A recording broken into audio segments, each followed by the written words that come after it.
तो जी hello hello hello जी, कैसे हो आप सभी। स्वागत है आप सभी का एक नई वीडियो में। आज मैं हूँ मिथिला नंदिनी जनकसुता माता सीता के घर जनकपुर धाम में। और इस वीडियो में हम लोग करने वाले हैं जनकपुर धाम को एक्सप्लोर। कई सारी उसकी हिस्टोरिकल प्लेसेस हैं इस जगह पर, तो आज हम उन्हीं सारी जगहों को विजिट करने वाले हैं और इसकी हिस्ट्री को जानने वाले हैं।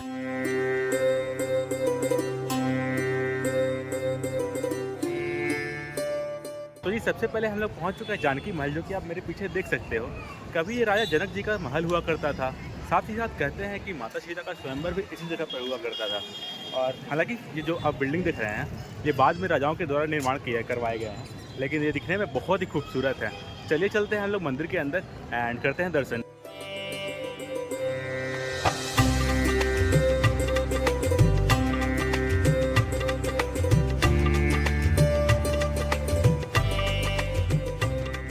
जिस प्रकार से आप वृंदावन में देखोगे कि भगवान श्री कृष्ण को कई लोग अपने लल्ला, मित्र, सखा के रूप में प्यार करते हैं, उसी तरह आपको कुछ इस जगह पर भी जनकपुर में भी माता सीता को लेकर देखने को मिलेगा।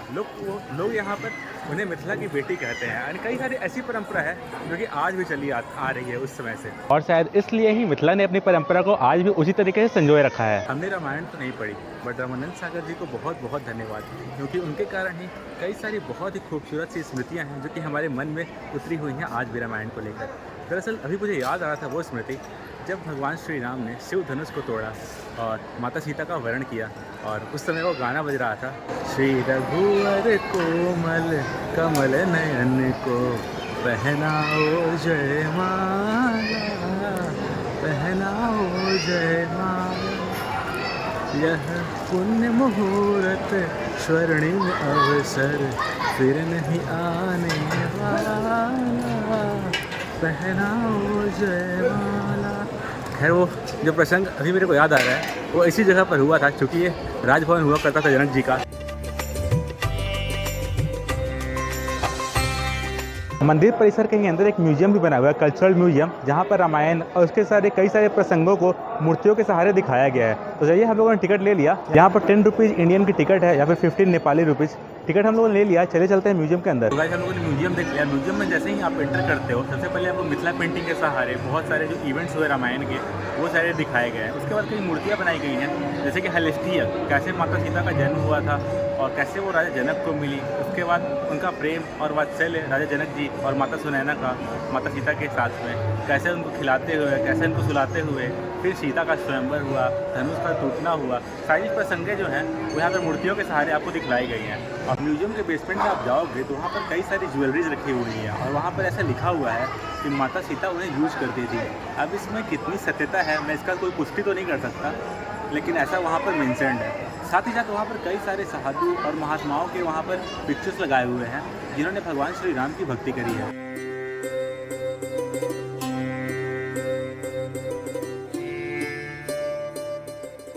जानकी मंदिर में हमारा दर्शन होगा। यहाँ पर आपको भगवान श्री राम और माता सीता के साथ उनके चारों भाइयों के भी दर्शन होंगे। साथ ही साथ यहाँ पर और भी कई सारे छोटे बड़े मंदिर बने हुए हैं, तो आप उनमें भी दर्शन कर सकते हो। खैर जानकी मंदिर में दर्शन कर लिए हम लोग, और हम लोग चलते हैं अपने नेक्स्ट डेस्टिनेशन पर।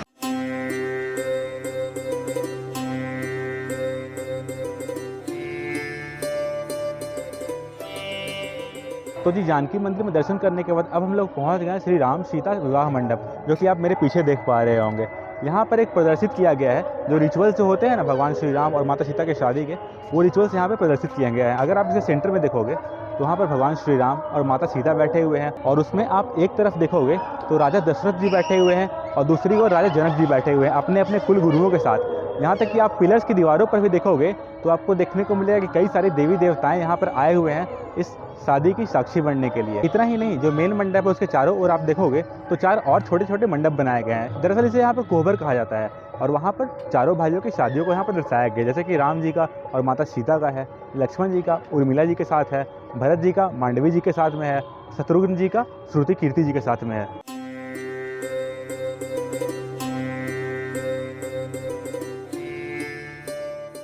तो जी अभी हम लोग आ गए हैं राजदेवी मंदिर। दरअसल ये राजा जनक की कुल देवी हुआ करती थी।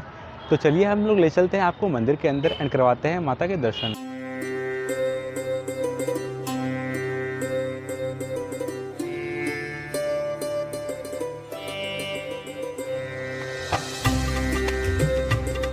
ताज देवी मंदिर में दर्शन करने के बाद अब हम लोग आ गए हैं श्री राम मंदिर। दरअसल दोनों मंदिर आसपास ही हैं, दोनों इंटरकनेक्टेड भी हैं अंदर के। तो चलिए मैं आप लोगों को ले चलता हूँ मंदिर के अंदर एंड करवाते हैं दर्शन।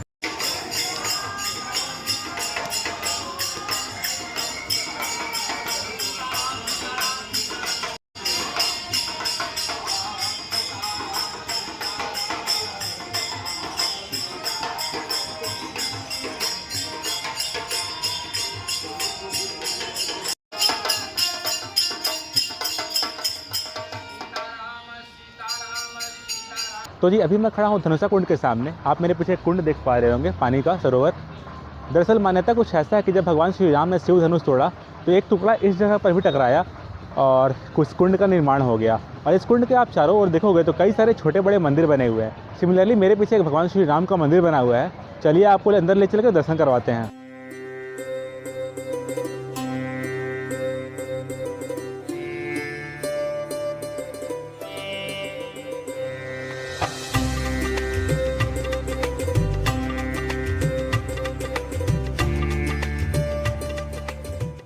अभी मैं दर्शन कर रहा हूँ बाबा भूतनाथ मंदिर के। आप मेरे पीछे देख सकते हो, बहुत ही अच्छा दर्शन हुआ। साथ ही मंदिर परिसर में काल भैरव का ही मंदिर है और वैसे भी कुछ मूर्तियाँ बनाई गई हैं महादेव के। वेल एक बात मैं आपके साथ शेयर करना चाहूँगा, बहुत ही अच्छा लग रहा है जनकपुर धाम में एक्सप्लोर करके, मतलब दर्शन करके अलग अलग जगहों पर, मतलब अलग ही आनंद की अनुभूति हो रही है। वो मैं आपको वर्ड्स में एक्सप्लेन नहीं कर सकता। अभी मैं बाबा भूतनाथ मंदिर में दर्शन करके निकल ही रहा था कि मुझे यहाँ पर सिक्योरिटी गार्ड से मेरी थोड़ी बात हो रही थी। उन्होंने बताया कि अभी जो पेड़ आप मेरे पीछे देख रहे हैं ये है रुद्राक्ष का पेड़। मेरे लिए एक बहुत ही यूनिक एक्सपीरियंस है क्योंकि आज के पहले मैंने कभी नहीं देखा। इसमें कह रहे हैं कि मोजर अभी हो रहा है, कुछ दिनों के बाद आप देखोगे तो इसमें रुद्राक्ष का फल भी निकलता है। और वैसे आप तो जानते ही हो कि क्या है रुद्राक्ष का महत्व। हमारे सनातन धर्म में कहते हैं कि भगवान शिव के आंसू से बना है रुद्राक्ष और अकाल मृत्यु कभी नहीं होता अगर आप रुद्राक्ष को धारण करते हैं तो जी अभी मैं मौजूद हूँ राजा जनक जी के मंदिर में। आप मेरे पीछे देख सकते हो। दरअसल कहते हैं अपने जीवन के अंतिम दिनों में राजा जनक जी ने अपना पूरा जो राजपाट था अपने दामादों को सौंप दिया था और उन्होंने संन्यास लेकर इस जगह पर ही अपना जीवन यापन किया था। इसलिए यहाँ पर आप देख सकते हो कि यहाँ राजा जनक जी का मंदिर बना हुआ है और मंदिर के अगर आप गर्भगृह में देखोगे तो राजा जनक जी के साथ आपको माता सुनैना के भी दर्शन होंगे। साथ ही मंदिर परिसर में आपको और भी कई सारे छोटे बड़े मंदिर में दर्शन होंगे। तो चलिए हम लोगों ने इस जगह पर दर्शन कर लिया। अब हम लोग चलते हैं गंगा सागर तालाब। दरअसल वहाँ पर शाम को संध्या आरती होती है, उसी देखने चलते हैं हम लोग।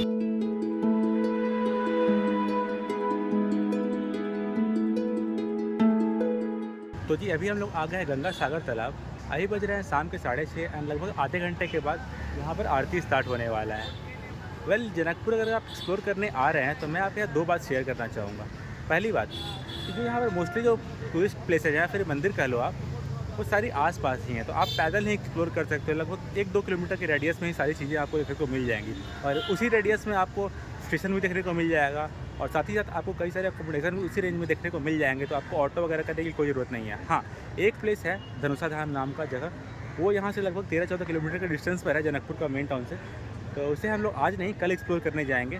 तो उस चीज़ के लिए हम लोग ऑटो या फिर देखते हैं कि फिगर आउट करते हैं कैसे हम लोगों को कल जाना पड़ेगा। और मोस्टली प्लेसेस तो आज मैंने कवर कर ही लिए एक धनुषा धाम को छोड़ करके। और एक और बात मैंने मिथिला में नोटिस करी, चाहे वो इंडिया साइड हो या फिर नेपाल के साइड में हो, आप हर कुछ दूर पर चलोगे, हर कुछ कदम पर चलोगे तो आपको तालाब, पोखर या झील देखने को मिल ही जाएगा। मतलब ये कॉमन है पूरे मिथिला क्षेत्र में ही। खैर थोड़ी देर यहाँ पर इंतजार करते हैं और फिर देखते हैं जनकपुर धाम में गंगा सागर तालाब पे आरती।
जय सिया राम। तो जी आरती कंप्लीट हो गई, बहुत ही अच्छा लगा देख करके।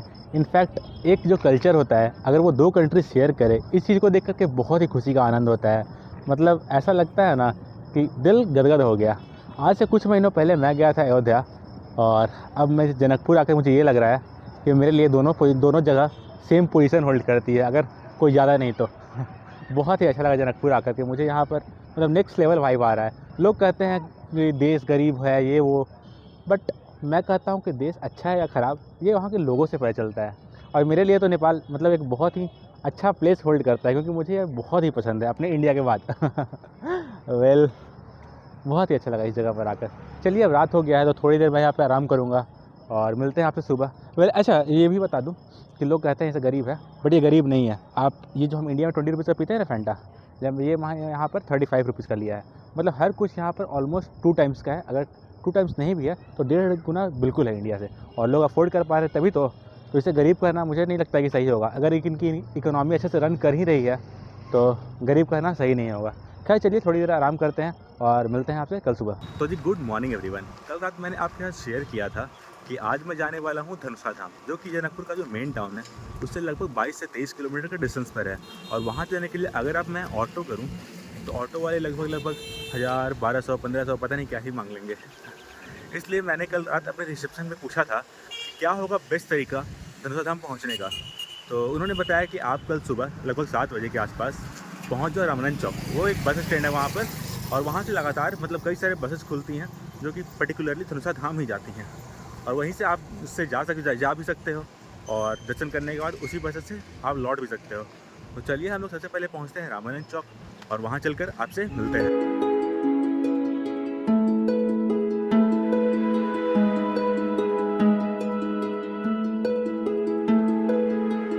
तो जी मैं पहुंच चुका हूं रामानंद चौक। आप मेरे पीछे देख सकते हो यहाँ पर कई सारी बसेज हैं, ऑटो है, सब कुछ लगा हुआ है। हालांकि बस जो सबसे पहले खुलने वाला है उसका टाइमिंग है 7:30। तो यहाँ पर शेयरिंग ऑटो भी चल रहे हैं। तो चलिए हम उन्हीं ऑटो में ही बैठते हैं एंड पहुँचते हैं धनुषा धाम।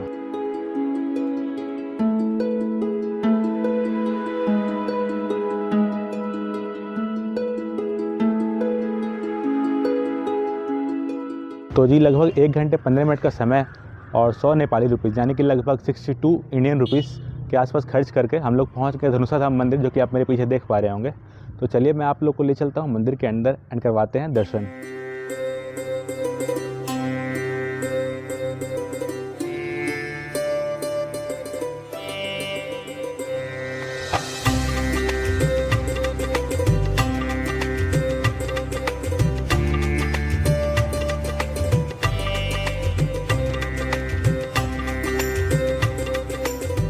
तो जी धनुषा धाम मंदिर में हमारा दर्शन हो गया। एंड यहाँ की कथा कुछ इस प्रकार है कि जब माता सीता का स्वयंवर हुआ था और उस समय भगवान श्री राम ने शिव धनुष को तोड़ा था, तो उस धनुष के 3 हिस्से हो गए थे, जो कि अलग अलग जगहों पर गिरे। एक आसमान में, पाताल में, और तीसरा इस धनुषा धाम में, जो कि हमें यहाँ पर देखने को मिलता है। आज भी ये धनुष उसी तरीके से मौजूद है, और वहाँ पर आप देखोगे तो रुद्राक्ष टाइप और स्ट्रक्चर्स आपको देखने को मिलेंगे।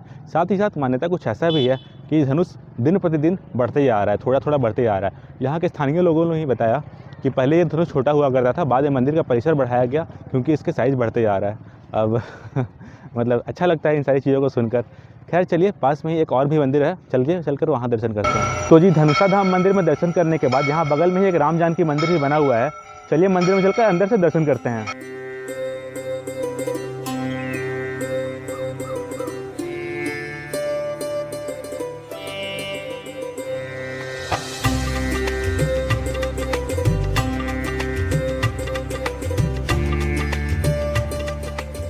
तो जी राम जानकी मंदिर में भी हमारा दर्शन हो गया। अब हम लोग चलिए चलते हैं बैक टू जनकपुर।